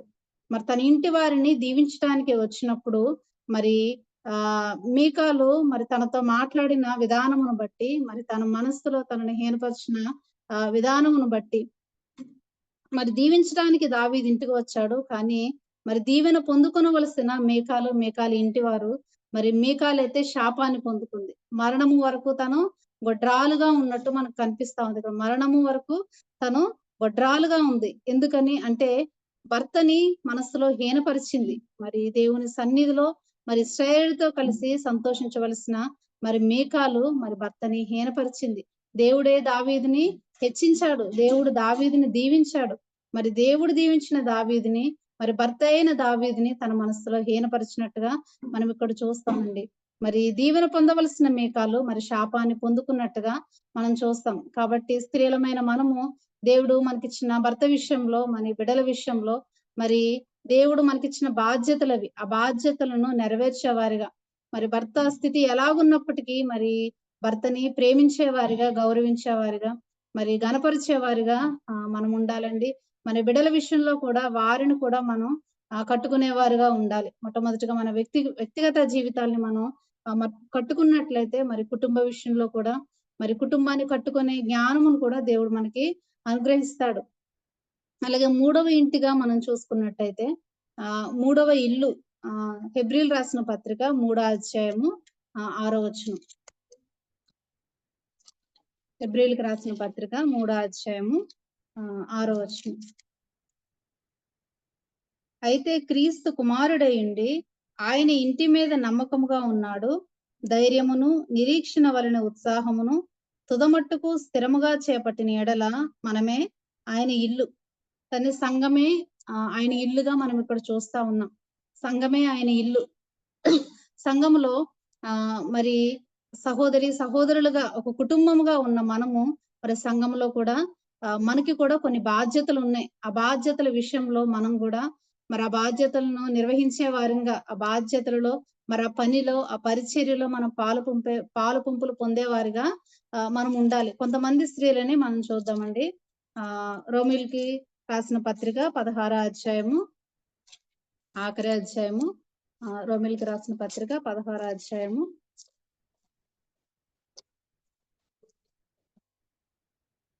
ఇక్కడ ఈ అధ్యాయంలో చూసినట్టయితే కొంతమంది స్త్రీలు మనకు కనిపిస్తారండి ఇక్కడ. మొదటిగా 16వ అధ్యాయం మొదటి వచనంలో, కెంక్రేయలో ఉన్న సంఘ పరిచారకురాలకు ఫీబే అను మన సహోదరిని పరిశుద్ధులకు తగినట్టుగా ప్రభువునందు చేర్చుకొని ఆమెకు మీ వలన కావలసినది ఏదైనా ఉన్న యెడల సహాయము చేయవలెనని ఆమెను గూర్చి మీకు సిఫారసు చేయుచున్నాను. ఆమె అనేకులకును నాకును సహాయురాలే ఉండెను. ఇక్కడ మనం ఒక స్త్రీని మనం చూస్తా ఉన్నాము. ఒక సహోదరిని మనం చూస్తా ఉన్నామండి. ఫీబే అను మన సహోదరి. ఆమె సంఘ పరిచారకురాలుగా మనం చూస్తా ఉన్నాము. అలాగే ఆమె పౌలుకును మరి అనేకులకును సహాయరాలే ఉన్నట్టుగా కూడా మనం చూస్తా ఉన్నామండి. అలాగే ఇంకా కింద కూడా కొంతమంది స్త్రీలు మనకు కనిపిస్తా ఉంటారు. బహుగా ప్రయాసపడిన మరియ 7వ వచనంలో మనకు కనిపిస్తా ఉంటది. అలాగే 12వ వచనంలో ప్రియురాలగు పెర్సిసునకు వందనములు, ఆమె ప్రభువునందు బహుగా ప్రయాసపడెను. 13వ వచనంలో చూసినట్టయితే, ప్రభువునందు ఏర్పరచబడిన రూపునకు వందనములు, అతని తల్లికి వందనములు, ఆమె నాకును తల్లి. ఈ యొక్క సహోదరుని రూపు యొక్క మరి తల్లిని చూసినట్టయితే, పౌలు మరి ఎన్నో మరి వేదనల మధ్య, ఎన్నో కష్టాల మధ్య, ఎన్నో పోరాటాల మధ్య దేవుని పని చేస్తా ఉన్నాడు. మరి ఆ పని చేయుచుండగా మరి రూపు తల్లి, మరి ఆయన తల్లి మరి పౌలును కూడా ఒక తల్లి వలె ఆదరించినట్టుగా మనం చూస్తాము. ఇక్కడ పౌలు అంటా ఉన్నాడు, ఆమె నాకును తల్లి. మరి తల్లి వలె మరి ఆయన పట్ల ఏ కార్యాలు ఆమె జరిగించిందో మెట్టుకు ఆమె నాకును తల్లి అంటున్నాడు. అంటే ఆమె ఎంతగా పౌలును ఆదరించిందో. ఇక్కడ ఫీబే అనేకులకు సహాయరాలై ఉంది. మరి పెర్సిస్ మరి బహుగా ప్రయాసపడినట్టుగా ఉంది. మరి అలాగే మరియ కూడా బహుగా ప్రయాసపడింది. మరి సంఘములో స్త్రీలైన వీరు ఎంతో ప్రయాసపడ్డారు. తల్లి వలె ఆదరించారు. మరి సహాయకరంగా ఉన్నారు. మరి సంఘములో స్త్రీలైన మనము కూడా సహాయకులంగా మనం ఉండాలి. సేవకులను గాని, పెద్దలకు గాని మరి వారిని ఆదరించే వారిగా, మరి వారి సేవని ముందుకు కొనసాగుటకు మరి మనం ఒక సహకారులుగా మనం కూడా ఉండాలి. మన వలన సంఘంలో సభ్యులు చేర్చబడాలి గాని మన వలన సంఘంలో అసమాధానం ఉండకూడదు. మన వలన మరి ఎంత మాత్రము కూడా సంఘానికి మేలుకరం కాని విషయాలు మన ద్వారా ఎంత మాత్రము కూడా జరగకూడదు. స్త్రీలైన మనము సంఘ అభివృద్ధిలో తోడ్పడే వారంగా, మరి సేవకులకు సహకరించే వారంగా, పెద్దలకు సహకరించే వారంగా మనం బాధ్యత కలిగి నడుచుకునే వారంగా మనం ఉండాలి. మొట్టమొదటిగా స్త్రీలైన మనము వ్యక్తిగత జీవితాల్ని మన జ్ఞానము కలిగి కట్టుకోవాలి. అలాగే దేవుడు మనకిచ్చిన మన భర్త విషయంలో, బిడ్డల విషయంలో మరి కుటుంబాన్ని కట్టుకునే వారుగా ఉండాలి. అలాగే దేవుడు మనల్ని రక్షించి కదండి, ఎన్నిక లేని మనల్ని, మరి విలువలేని మనల్ని విలువ పెట్టి కొని, ఆయన ప్రశస్తమైన విలువైన రక్తం ద్వారా మనల్ని కొని మరి సంఘముగా ఏర్పరిచాడు. సంఘములో ఒక సభ్యురాలుగా, మరి ఒక కుటుంబంగా మనం ఉండటానికి దేవుడిచ్చిన ఆధిక్యతే. మరి దేవుడు సంఘములోనికి మనల్ని చేర్చాడు. మరి అందును బట్టి దేవునికి స్తుతులు చెల్లిస్తూ మరి దేవునికి మరి సంఘానికి సహాయకరంగా ప్రయోజనకరమైన మరి వ్యక్తుల వలె, సహోదరీల వలె మనం జీవించాలండి. మరి ఎలాగున మరి ఈ జ్ఞానము ఎలాంటి జ్ఞానముతో మరి ఈ విషయాలన్నీ మనం కట్టుకోవాలి. వ్యక్తిగత జీవితాన్నేమి, మరి కుటుంబ జీవితాన్నేమి, మరి సంఘంలోనేమి ఎలాగ మనల్ని మనం కట్టుకోవాలి, ఏ జ్ఞానము ద్వారా మనల్ని మనం కట్టుకోవాలి. మరి ఈ లోకంలో మరి భూలోక జ్ఞానం ద్వారా మనం వీటిని చేసుకోగలమా అంటే ఒక మాట మనం చూద్దామండి. యాకోబు రాసిన పత్రిక 3వ అధ్యాయము 15వ వచనం. యాకోబు పత్రిక 3వ అధ్యాయము 15వ వచనం. ఈ జ్ఞానము పైనుండి దిగివచ్చినది గాక భూ సంబంధమైనదియు, ప్రకృతి సంబంధమైనదియు, దయ్యముల జ్ఞానము వంటిదియునై ఉన్నది. ఇక్కడ భూ సంబంధమైన జ్ఞానాన్ని దేనితో పోలుస్తున్నాడండి? దయ్యముల జ్ఞానము అంటే సాతాను జ్ఞానము. మరి సాతానుకే ప్రభు ఉన్నతమైన స్థానాన్ని ఇస్తే ఆ స్థానం నుంచి మరి సాతాను తన యొక్క అవిధేయత ద్వారా కిందకి పడిపోయినట్టుగా చూస్తామండి. మరి సాతానే కిందకు పడిపోయింది. మరి సాతాను జ్ఞానాన్ని మనం ఉపయోగిస్తే మరి సాతాను జ్ఞానము మనల్ని కూడా పడద్రోస్తది. మరి మన కుటుంబాలను పడగొట్టేది సాతాను జ్ఞానము. మన వ్యక్తిగత జీవితాలని, ఆత్మీయ జీవితాల్ని పడగొట్టేది సాతాను జ్ఞానము. మరి సంఘము పడిపోయే స్థితిలో మరి సంఘాన్ని చీల్చేది మరి సాతాను జ్ఞానము. మరి అటువంటి జ్ఞానము ఈ భూలోక సంబంధమైన జ్ఞానము. ఈ జ్ఞానాన్ని మనం కలిగి ఉండకూడదు. ఈ జ్ఞానం ద్వారా మరి మనల్ని మనం కట్టుకోవాలంటే మరి అసాధ్యమైన పని. మరి ఏ జ్ఞానం ద్వారా మనల్ని మనం కట్టుకోవాలంటే మరి దాని కింద వచనం 17వ వచనాన్ని మనం చూసినట్టయితే, అయితే పైనుండి వచ్చు జ్ఞానము మొట్టమొదట పవిత్రమైనది, తరువాత సమాధానకరమైనది, మృదువైనది, సులభముగా లోబడినది, కనికరముతోనూ మంచి ఫలములతోనూ నిండుకొనినది. చూడండి, ఇక్కడ పైనుండి వచ్చే జ్ఞానము ఎలాంటిదంటండి? పవిత్రమైనది, సమాధానమైనది, అలాగే లోబడే జ్ఞానము. మరి మన యొక్క భర్తలకి లోబడాలంటే మన దేవుడిచ్చే జ్ఞానాన్ని మనం కలిగి ఉండాలి. లోబడే జ్ఞానము, అలాగే మంచి ఫలములతో నిండుకున్నది పైనుండి వచ్చే జ్ఞానము. ఎస్తేరు మంచి ఫలాలు ఫలించింది. మరి అబీగయలు మంచి ఫలం ఫలించినట్టుగా చూస్తాం. మరి సంఘములో మరి ఫీబే, మరి మరియా, మరి పెర్సీసు, మరి రూపునుకు తల్లి, మరి వీరందరూ ఈ సహోదరులందరూ కూడా మంచి ఫలాలు ఫలించినట్టుగా చూస్తాం. వీరు ఎలాగ మంచి ఫలాలు ఫలించారంటే మరి పైనుండి వచ్చే జ్ఞానము. మరి ఈ జ్ఞానము ద్వారా వారు మంచి ఫలాలు ఫలించినట్టుగా మనం చూస్తామండి. అయితే ఈ జ్ఞానాన్ని మనం ఎలా సంపాదించుకోవాలి? ఈ జ్ఞానము మరి మనం ఎలా పొందుకోవాలని చూసినట్టయితే ఇదే యాకోబు పత్రిక 1వ అధ్యాయము 5వ వచనాన్ని మనం చూసినట్టయితే, మీలో ఎవనికైనను జ్ఞానము కొదువుగా ఉన్న యెడల అతడు దేవుని అడగవలెను, అప్పుడది అతనికి అనుగ్రహింపబడును. ఆయన ఎవనిని గద్దింపక అందరికిని ధారాళముగా దయచేవాడు. మనం జ్ఞానం మనకి కొదువుగా ఉంటే మనం ప్రభువుని అడిగితే ఆయన మనకి అనుగ్రహిస్తాడంటండి. అందరికీ ధారాళముగా ఆయన అనుగ్రహించే దేవుడు. ఆయనకి ఏ భేదము లేదు. మరి గొప్పవారేమి, చిన్నవారేమి, ఎటువంటి వారైనా ప్రభువు పాదాల యొద్దకు చేరి, ప్రభువా నా వ్యక్తిగత జీవితాన్ని నేను ఎలా కట్టుకోవాలి? నా బలహీనతల నుంచి నేను ఎలా విడిపించబడాలి? మరి నా కుటుంబ విషయంలో నేను ఎలాగున జ్ఞానము కలిగి ప్రవర్తించాలి? మరి నా భర్త విషయంలో, బిడ్డల విషయంలో మరి ఎలాగున వారిని మీ వైపు నేను మళ్లించాలి? మరి ఆర్థిక విషయాలేమి, మరి ఆత్మీయ విషయాలేమి, మరి ప్రతి విషయంలో ఎలాగున నా కుటుంబాన్ని ఒక మంచి స్థితిలోనికి నడిపించాలి అని మనం ప్రభు దగ్గర ప్రార్థిస్తే మరి సంఘములో కూడా మరి ఉపయోగపడే పాత్రగా, మరి ఒక మంచి సహోదరిగా, మరి సమాధానకరమైన సహోదరిగా, మేలు కలిగించే వారిగా మరి ఎలాగ ఉండాలని మనం ప్రభు పాదాల యొద్దకు చేరి అడిగితే, ఆయన్ని అడిగితే తప్పకుండా ఆయన మనకి జ్ఞానం అనుగ్రహించే దేవుడండి. ఆయన ధారాళముగా జ్ఞానమును అనుగ్రహిస్తాడంట. సొలొమోనుకు జ్ఞానం ఇచ్చినవాడు ఆయనే. అందుకే సొలొమోను భూరాజులందరికంటే మరి గొప్ప రాజుగా ఎంచబడ్డాడు. మరి మన ప్రియ ప్రభువు కూడా మనం అడిగితే తప్పగా ఆయన మనకి జ్ఞానాన్ని అనుగ్రహించే దేవుడు. మరి ఆయన లేకపోతే, ఆయన కృప లేకపోతే, మరి ఆయన తోడు లేకపోతే మనం ఎంత మాత్రము కూడా వ్యక్తిగతంగా మరి ఆత్మీయంగా మనం కట్టబడలేం. కుటుంబాలుగా మన కుటుంబాలను కట్టుకోలేం. సంఘంలో కూడా మరి సరైన స్థితిలో మనం ఉండలేం. ఆయన తోడుగా ఉంటేనే, మరి ఆయన మనకు జ్ఞానం అనుగ్రహిస్తేనే, ఆయన నడిపిస్తేనే మరి మనం వీటన్నిటి విషయాలలో పరిపూర్ణులుగా మనం ముందుకు కొనసాగగలం. అయితే మరి మరియ కూడా కదండి, మరియ కూడా ప్రభు పాదాల వద్ద కూర్చొని మరి ప్రభు యొక్క బోధని మరి ఆలకించేదిగా మనకు కనిపిస్తా ఉంటది. శ్రేష్టమైనది, మరి మేలైనది మరి ఎన్నుకున్నట్టుగా మనకు కనిపిస్తా ఉంటది. ప్రభు పాదాల యొద్దకు చేరితే, మరి దేన మనస్సుతో ఆయన్ని అడిగితే తప్పకుండా మనకి మరి మన పనులలో, మరి మన కుటుంబ విషయాలలో, అన్ని విషయాలలో మనకి జ్ఞానము దయచేసి ఆయనే మనల్ని నడిపిస్తాడండి. ఒక వచనాన్ని చూసుకొని మనం ముగించుకుందామండి.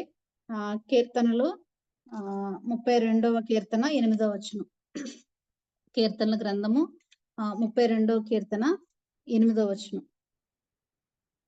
నీకు ఉపదేశము చేసేదను, నీవు నడవవలసిన మార్గమును నీకు బోధించేదను. ఇక్కడ కదండి, ఆయనే మన బోధకుడు, ఆయనే మనకు గురువు. మరి మన ఇంటి విషయాలు, మన యొక్క వ్యక్తిగత విషయాలు మరి ఎవరికైనా తెలియజేస్తే వారెంత మాత్రము వాటి నుంచి మనల్ని విడిపించలేరు. కానీ మరి ప్రభువుకి మనం మొరపెడితే, ప్రభువుకి ప్రార్థన చేస్తే, మరి ఆయనకు మనం తెలియజేస్తే తప్పకుండా ఆయన మనం వెళ్ళవలసిన మార్గాలు మరి ఎలాగున మనం ముందుకు కొనసాగాలో, మరి ఎలాగున ప్రతి సమస్య నుంచి మనం బయటపడాలో ప్రభువే మనకి బోధిస్తాడు. ఆయన ఒక్కడే మన బోధకుడు. ఆయనే మన గురువై ఉన్నవాడు కనుక మరి స్త్రీలుగా మనము మరి మనకున్న సమస్యలను బట్టి, మనకున్న లోపాలను బట్టి మరి ఏ విషయమైనను ప్రభు పాదాల యొద్దకు చేరితే తప్పకుండా ఆయన మనకు బోధించేవాడుగా, ఆయన మనల్ని ప్రేమించేవాడుగా, ఆయన మనల్ని సరిచేసేవాడుగా ప్రభు ఉన్నాడు. మొట్టమొదటిగా మన వ్యక్తిగత జీవితాల్ని మరి ఎస్తేరును జ్ఞాపకం చేసుకుంటే మరి ఎంతగానో తన ప్రవర్తనను కాపాడుకున్నట్టుగా మనం చూస్తాము. ఎస్తేరు తన వ్యక్తిగత జీవితం ద్వారా తన యొక్క స్వజాతినంతటిని కూడా మరి రక్షించుకుంది. వారికి ఆనందాన్ని కలుగజేసిందిగా ఎస్తేరు కనిపిస్తా ఉంది. అలాగే మరి అబీగయలు స్త్రీని మనం చూసినట్టే సుబుద్ధి కలిగిన స్త్రీగా మరి మరణము రావాల్సిన తన ఇంటికి మరి సమాధానాన్ని మరి తెచ్చుకున్నట్టుగా మరి మనకు కనిపిస్తా ఉంది. అలాగే మరి సంఘములో పరిచారకురాలుగా మరి ఆదరించే తల్లిగా ప్రయాసపడిన వారిగా మరి కొంతమంది సహోదరుల్ని మనం చూసాము. ఇలాగున మరి మనం కూడా మరి ప్రభు పాదాల యొద్దకు చేరితే మరి ఎలాగున మనల్ని మనం కట్టుకోవాలో, మరి ఎలాగున ప్రభువులో మనం ఎదగాలో, మరి ఆత్మీయంగా మరి ఎలాగున పరిపూర్ణతలోనికి నడిపించబడాలో ప్రభువే మనతో మాట్లాడతాడు. ఈ కొద్ది తలంపులు మరి దేవుడు దీవించి ఆశీర్వదించును గాక. వందనాలండి. వందనాలమ్మా. వందనాలమ్మా. వందనాలు. సోదరి 3 ఇళ్లను గురించి వాక్యంలో చూపించారు. మొదటిది మన వ్యక్తిగత జీవితమే ఒక ఇల్లు అని, వ్యక్తిగత జీవితంలో దీన్ని మనం ఎలా ఉంచుకోవాలో, ఈ ఇంటిని ఎలా కట్టుకోవాలో అనే వ్యక్తిగత జీవితానికి సదృశ్యంగా ఎస్తేరుని తీసుకొని ఎస్తేరు 2వ అధ్యాయం 9వ వచనంలో మరి అలాగే 16వ వచనంలో కూడా ఎస్తేరు ఎలాగో అందరి దయకు ప్రాప్తురాలైందో, 1 సంవత్సరం పాటు అంతఃపురంలో ఉన్న సంవత్సరం మొదట్లో ఎలాంటి దయను పొందుకుందో, సంవత్సరం అంత్యంలో కూడా ప్రజలందరి దయను, అందులోనూ వాళ్ళు అన్యులు అనే సామ్రాజ్యంలో వారి దయను ఆమె పొందుకున్నది. మన సొంత వారిని విశ్వాసుల మధ్య దయను పొందుకున్నది ఎంతో కష్టం. కానీ దేవుని ఎరగని అన్యజనుల మధ్య కూడా వారి దయను పొందుకునే జీవితం ఎలాగంటే ఆమె ప్రవర్తనే అలాంటి దయను తెచ్చుకున్నదిగా చూస్తున్నాం. సంవత్సర అంత్యంలో ప్రజల దయలో ఏమాత్రం కోల్పోలేదు. అదే సమయంలో రాజు, దేశాన్ని ఏలే అన్యరాజు యొక్క దయను కూడా ఆమె పొందుకుందంటే ఆమె ప్రవర్తన ఎంత చక్కగా జ్ఞానయుక్తంగా ప్రవర్తించి ఉంటేనే కదా ఇటువంటి దయను ఆమె సంపాదించుకుంది. మన ప్రభువైన యేసుక్రీస్తు బాల్యంలో ఉన్నప్పుడు కూడా ఆయన దేవుని దయందును మానవుడి దయందును మరి ఆయన ఎట్లా వర్ధిల్లాడు, వయస్సునందును జ్ఞానమందును కూడా వర్ధిల్లాడు అన్నట్టు మనం చూస్తున్నాం. 33 ఏండ్లు దాదాపు ప్రభు జీవించాడు. 33.5 సంవత్సరాలు ఆయన దయగల మాటలే ఆయన మాట్లాడంట. ఆయన పెదవుల మీద దయారసము ఉన్నిందంట. ఆయన మాట్లాడిన ఇతరులకు దయ చూపించే మాటలే మాట్లాడాడు. జీవితం అలాగే ఇతరుల దయను కూడా ఆయన పొందుకున్నట్టుగా మనం చూస్తున్నాం. చాలా సార్లు మనుషుల దయ మనకెందుకులే అనుకుంటాం. అసలు దేవుని నమ్మని వాళ్ళు ఉన్నారు, ఇంకా ఆయన దయను ఎలా సంపాదించుకుంటారు. కానీ ఇటు దేవుని దయను అటు ప్రజల దయను సంపాదించుకున్న మన ప్రభు ఎంతో మనకు మాదిరిగా ఉన్నాడు. మరి మనం ఇతరుల దయగలిగి మనం జీవిస్తామా? దేవుడు చెప్పాడు కదా వాక్యంలో, దయగల వారిపై నేను దయను చూపిస్తానని. అలాగే ఎస్తేరు తాను ఎంత దయగా అన్యుల మధ్య ఉందో, అన్యుల మధ్య సేవ చేసి తన దయను చిలకెత్తలకు చూపించింది కాబోలు. అందుకే ఒక ప్రార్థన గ్యాంగ్ను సంపాదించుకుంది ఆమె. మరి వారి మధ్య వారు ఉపవాస ప్రార్థన చేయగలిగిన వారుగా ఉన్నారంటే తన ప్రవర్తన ఎంతగా వారికి మెచ్చబడి ఉందో, అందుని బట్టి దేవుని నమ్ముకోవడమే కాకుండా ప్రార్థన గుంపును, అందులో ఉపవాస ప్రార్థన ఆమె చేసేంత భక్తి గల జీవితంలోకి వారు నడిపించిందంటే ఆమె దయగల జీవితమే కారణమని, ఆమె ప్రవర్తనే కారణమని మనం ఎంతైనా ఆమె గురించి మనం చెప్పుకోవచ్చు. అదే సమయంలో తన సొంత ఇంటి వారికి అనగా తన సొంత జాతికి ఆమె ఎంతో చక్కని ప్రవర్తన కలిగి ఉంది. ముఖ్యంగా ఆమె ప్రార్థించే స్త్రీగా ప్రార్థనా పనులను తయారు చేసి ఉంది గనక అన్ని జనుల నుండి వచ్చిన చిలకెత్తలు వీళ్ళు. అంతఃపురంలో ఎవరు యూదుల చిలకెత్తలు లేరు. అన్ని జనుల మధ్య అంతమందికి ఎంతమంది చిలకెత్తలు ఇంచుమించు మరి 7 మంది చిలకెత్తలు ఇచ్చినట్లు మనం చూస్తున్నాం ఆమెకి. మరి వారందరినీ సంపూర్ణంగా ప్రభు దగ్గరికి, నిజ దేవుని దగ్గరికి అని నడిపించి వారందరి ప్రార్థన ద్వారా సొంత జాతిని ఎన్ని వేల మంది ఉంటారో కదా వాళ్ళందరినీ రక్షించుకుంది.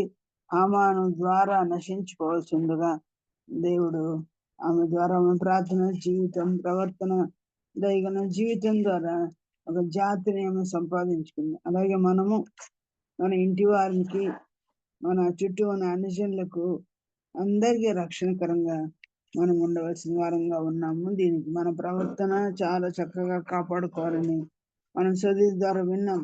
రెండవది దీన మన లాంటి ఆడ జాతికి చెందిందే, కానీ ఆ దీన మరి జ్ఞానయుక్తంగా తన జీవితాన్ని కట్టుకోలేదు. ఒంటరిగా వెళ్ళింది అన్యుల దగ్గరికి. అన్యులు దేవుని ఎరగని వారి దగ్గరికి వెళ్ళి శీలాన్ని కోల్పోయినట్టుగా చూస్తున్నాం. తన సొంత జీవితాన్ని పాడు చేసుకుంది. ఈనాడు చాలా మంది పిల్లలు, ఆడవారు, మగవారు కూడా అందరూ తొట్టిల్లిపోయిన జీవితం. ఇలాగే దీనాలాగా తమ సొంత జ్ఞానాన్ని అనుసరించి బుద్ధి పుట్టితే ఎట్లంటే అట్లా జీవిస్తూ మరి మార్గం తప్పిన చుక్కల్లాగా జీవిస్తూ జ్ఞానం లేకుండా వ్యక్తిగత జీవితాన్ని కాపాడుకోలేకపోతున్నారు. కుటుంబానికి నాశనం వస్తుందేమని తండ్రి భయపడిపోయాడు. తన నిమిత్తమే అన్నగారు లేవి, షిమియోన్లు కత్తులు పట్టుకొని ఆవేశంతో వెళ్ళి అనేకులను చంపారు. అనేకులను రక్షించింది ఎస్తేరు. అనేకులను ఆ యొక్క శకం ఊరి వారందరూ చావడానికి, నశించడానికి తండ్రి గారి ఇంటికి గొప్ప భయము తెప్పించిన ఆమెగా, తన జీవితంలో ఒక నిరుపయోగ శీలాన్ని కోల్పోయిందిగా, ఒక బజార్ అమ్మాయిలాగా తన జీవితం ముగిసిపోయినట్టు చూస్తున్నాం. ఆమెను గురించి ఇంకా ఎక్కడా మనం చదవం కొత్త నిబంధనలు. కనుక ప్రియులరా, మన పిల్లలు కూడా అలాంటి పిల్లలుగా ఉండడానికి ఇలాంటి విషయాలు మనం చెప్పి, పిల్లలు ఇతరుల మరణానికి కారణం కాకుండా ఇతరులు బ్రతకడానికి, ముఖ్యంగా రక్షించబడడానికి మన పిల్లలు మరి చక్కని ప్రవర్తన, సరళ కలిగి జీవించాలని మనం కూడా పిల్లలకి చెప్పాలి. రెండవ ఇల్లు వివాహం తర్వాత మనం ప్రవేశించిన మరి భర్త గారి ఇల్లు.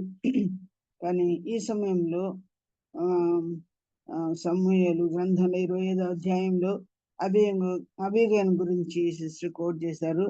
అని అబీగయలు తన భర్త తనలాంటి భక్తిపరుడు కాడు, మోటువాడు, ఎలా మాట్లాడాలో తెలియదు. తన మాటల ద్వారానే తన కుటుంబంలో సొంత పిల్లలకి మరణం తెప్పించేవాడుగా, దావీదు కత్తి వాతకు లోనవ్వవలసిన వాడు. అలానే జరిగి ఉంటే అతని సంతానం ఉండేదే కాదు, వంశవృక్షం అంతా కూడా నాశనం అయ్యేది. మరి అటువంటి ఇంటికి నాశనం రాకుండా ఎంతో సౌమ్యంగా మాట్లాడి, ఎంతో తగ్గించుకొని దావీదు దగ్గరికి వెళ్ళి నా ఏలినవాడ దాదాపు 11 సార్లు అనుకుంటాను ఆమె, మీరు కూడా కౌంట్ చేయండి, తగ్గించుకుంది. ఎవరు తన ఏలినవాడంట, ఇల్లు వాకిల్ లేని మరి బీదలను తన కింద పెట్టుకొని కదా, బీద బిక్క అలాంటి వారు, అప్పులు చప్పులు చేసుకున్న వారు, ఆయన దరిద్రుడు, ఇబ్బందులు ఉన్న వారందరినీ తన కింద పెట్టుకున్నాడు. నిల్వ నీడ లేదు. మరి అలాగ కొండలో గుహలో తిరుగుతున్న వాణిని తన ఏలిన వాడని పిలిచింది. భవిష్యత్తులో ఆయన రాజుగా అవుతున్నాడు అనే విషయము గమనించింది ప్రియులారా. కనుక అలాగూ దావీదు పాదాలు పట్టుకోవడం ద్వారా, ఆయన అక్కర్ని తీర్చడం ద్వారా ఆయన ఇప్పుడు కడుపు కాలిపోతుంది. జ్ఞానంగా ఆలోచన చేసి దావీదు కోపంతో వస్తున్నాడని చెప్పి ఆయన కోపాన్ని ఆపడానికి తనకు అవసరమైన కానుకను, అర్జెంటు కానుకను వారు నైట్ అంతా కూడా సిద్ధపరిచి మరి ఒక పనివాడిని నమ్మి ఆ యొక్క కొండల్లో ఒంటరిగా తాను పోయి మరి కుటుంబాన్ని ఎలా రక్షించుకుందో మనకు తెలుసు. కనుక భర్తలు మనలాంటి భక్తి పరులు కాకపోయినా, ఆత్మీయ జీవితంలో వెనకబడినా, కొంత వారికి ఆత్మీయ జ్ఞానం లేకపోయినా, భక్తి లేకపోయినా, అటువంటి భర్తను త్రాగుబోతును మోటువాడిని వీడు చేస్తే ఎంత, సాగకపోతే ఎంత అనుకోలేదు. కానీ వీడు చేస్తే మేలు అని కూడా అనుకునే వాళ్ళు చాలా మంది ఉంటారు. కానీ దావీదు పాదాల మీద పడి ఇంటికి వచ్చే నాశనం రాకుండా భర్త ఇంటి వారిని, ముఖ్యంగా తన పిల్లల్ని రక్షించుకున్న ఒక జ్ఞానం కలిగిన స్త్రీగా. కనుక భర్త ఇంటిలో మన పిల్లలే కాకుండా, మన భర్తే కాకుండా ఇన్లాస్ ఉంటారు, అటువైపు ఇటువైపు బంధువులు ఉంటారు. ఆ బాంధవ్యాన్ని కూడా కాపాడుకొని వారిని కూడా పరమచర్య మార్గాన్ని మరి చూపించే వాళ్ళుగా, రక్షణ కలిగించే వాళ్ళుగా, ప్రార్థన చేసేవాళ్ళుగా భర్త ఇంటి వారిని కూడా రక్షించుకోవాలని రెండవ ఇళ్ళగా మరి ఎలాగ అబీగైలు కట్టుకుందని చెప్పింది. రెండవది ముఖ్యంగా ఆ తర్వాత మరొక సోదరుని గురించి 2 సమయాలు 6:14 మరి ఆమె చూపించినట్టుగా మీకాలు భర్త యొక్క భక్తి జీవితాన్ని, ఆయన దేవుణ్ణి ఎలాగా స్తుతిస్తున్నాడో, ఎంత ఆరాధిస్తున్నాడో, మందసాన్ని ఎలా తీసుకొస్తున్నాడో, ఎంత ప్రేమిస్తున్నాడో, తన నగర్లో ఎలాగ పెట్టుకుంటా ఉన్నాడో, ఆయన భక్తిని మెచ్చుకోలేదు. కానీ బట్టలు లేవని శరీర సంబంధమైన జీవితాన్ని చూసి ఆ పొట్టి బట్టలైన ఏఫోదును ధరించుకున్నావు, ఎంత హీనుడుగా కనబడుతున్నావు నా పనివారి దృష్టికని భర్తను హృదయంలో హీనపరిచిందంట. ఒకవేళ ప్రియులారా, బయటికి కూడా హీనంగా చూస్తున్నామా? భర్త అంటే లెక్క లేదా, గౌరవం లేదా, లౌకికమైన విషయాలు లేవని, బట్టలు లేవని, ఇవి లేవని, సామాన్ లేదని, ఇవి కొనివ్వలేదు, అవి కొనివ్వలేదని వారి మీద కారాలు మిరియాలు నూరే వాళ్ళుగా ఉండి వారిని అండర్ ఎస్టిమేట్ చేసి విలువ తక్కువ వారిగా వారిని మనం చేసినప్పుడు, ఎంకరేజ్మెంట్ ఇవ్వకుండా ఉన్నప్పుడు అది కూడా దేవుడు గమనిస్తూ ఉన్నాడు. దేవుడే గమనించి, దావీదు శాపం ఇవ్వలేదు కానీ దేవుడే ఆమెకు శాపం ఇచ్చి భర్తకు 8 మంది భార్యలు మొత్తం కానీ వారిలో ప్రథమైన భార్య ఒక రాజకుమార్తె అయిన మీకాలు శరీర సంబంధిగా ఉండి భర్తను విలువ తక్కువ వానిగా చేసింది. కాబట్టి దైవమే చూసి ఆమెకు పిల్లలు లేకుండా శాపం ఇచ్చినట్టుగా మనం చూస్తున్నాం. వీళ్ళారా, మన భర్తల్లో ఏదైనా మనం వారి భక్తి జీవితానికి ఎంకరేజ్ చేయకుండా వాళ్ళని ఏదో ఒక వంక పెట్టి మనం వారిని లోబడకుండా వారి విషయంలో మనం ప్రవర్తించినప్పుడు ఒకవేళ మన జీవితాలకే ఎంతో హాని, నష్టం తెచ్చుకుంటామేమో. ఆత్మీయంగా ఇక పిల్లలు కనలేని శాపంలో కూడా మనం వెళ్ళవచ్చునేమో. కనుక తన తమ్ముని గురించి అన్నప్పుడు మరి మీకాలు కాదు, ఎవరేమో అక్క, మోషే అక్క మిరియాము ఎలాగ నష్టం తెచ్చుకొని అనారోగ్యం పాలైంది. అలా దేవుని నుండి నష్టాలు, కష్టాలు తెచ్చుకోకూడదని మనం వింటున్నాం. 3వ ఇల్లు సంఘమైన మనమే ఆయన ఇల్లని, సంఘంలో బాధ్యతలు ఎవరెవరు ఎలాగ నిర్వర్తించారో బహుగా ప్రయాసపడిన పెర్సిస్ని గురించి, అలాగే పరిచయం చేసిన ఫీబేని గురించి మనం విన్నాం. అలాగా మన జీవితంలో సంఘంలో కూడా మనకున్న బాధ్యతలు చక్కగా నెరవేర్చినట్లయితే దేవుడు మనల్ని దీవిస్తాడు. సంఘంలో కూడా బహు ప్రయోజనకరులుగా మనం ఉంటాం.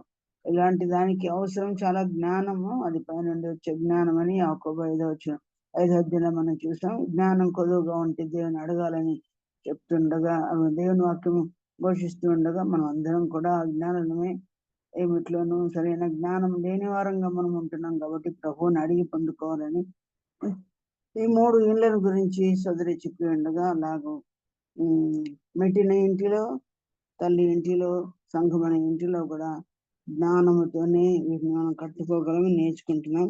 అది జ్ఞానం దేవుడు మనకు ఇచ్చును గాక. అలాగూ సాక్ష్యం ఇచ్చి వాక్యంలో మనకు సందేశాన్ని అందించిన సోదరి హిమ మోనితకు మనందరి తరఫున వందనాలు తెలియజేస్తున్నాము.